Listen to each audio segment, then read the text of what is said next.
Hey guys, thank you again for tuning in. Today I'm going to speak to you about why you are losing money just by holding cash. I know that we all have a family member or a friend who has a lot of money, but they're just too afraid to invest it.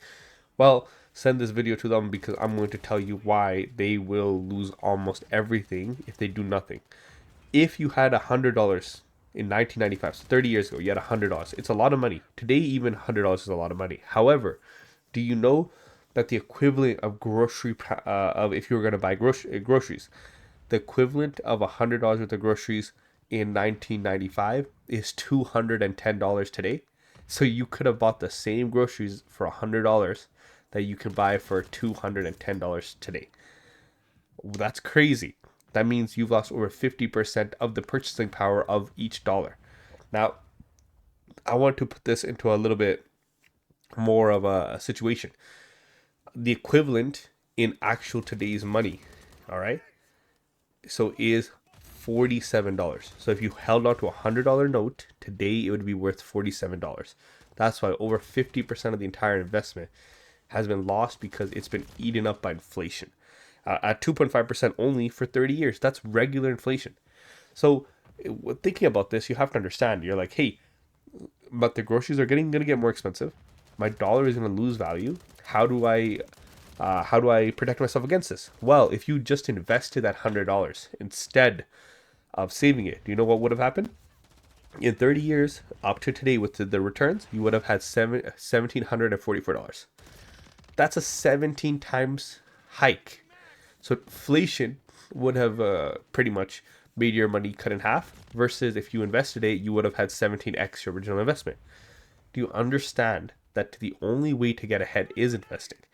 Holding cash will not help you. There's a reason why a lot of people want to tax the rich, but you are unable to in a hard degree, and one of the reasons is they hold everything in assets. As everything gets more expensive, as money inflates, their assets just keep growing and growing in price. If you have a house and your house just follows the price of inflation, all the money that's stuck in the house is technically not going to ever get lost.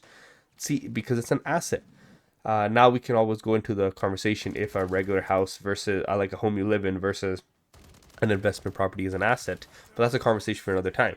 The conversation I'm trying to have today is if you buy gold and gold price keeps increasing with the price of inflation, which has done for hundreds of years, what's going to happen?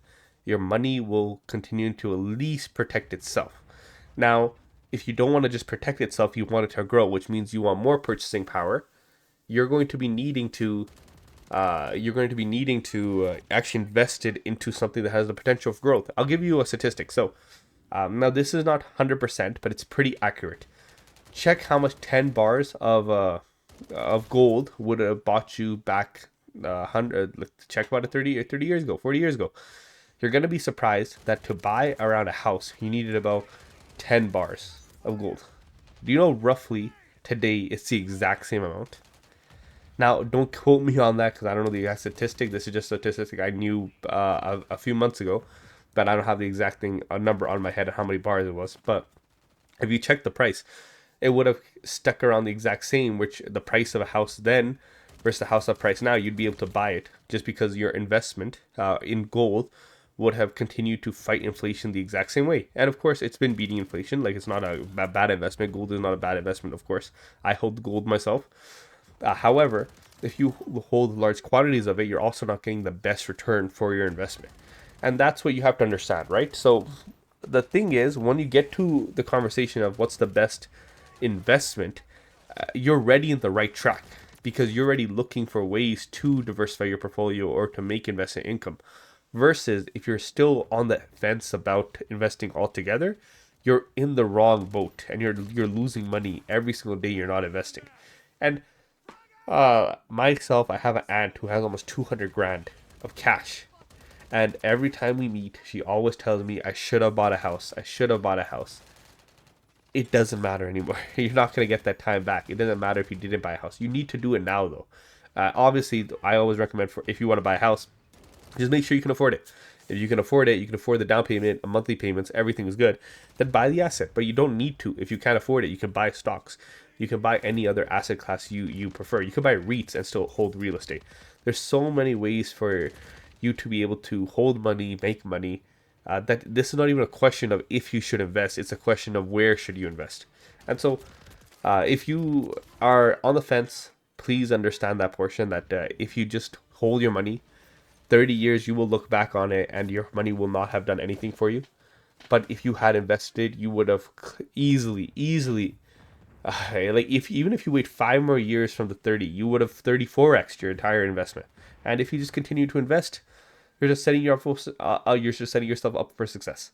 So yeah, guys, another quick video. Just wanted to give you a little bit of understanding why you cannot just hold on to cash.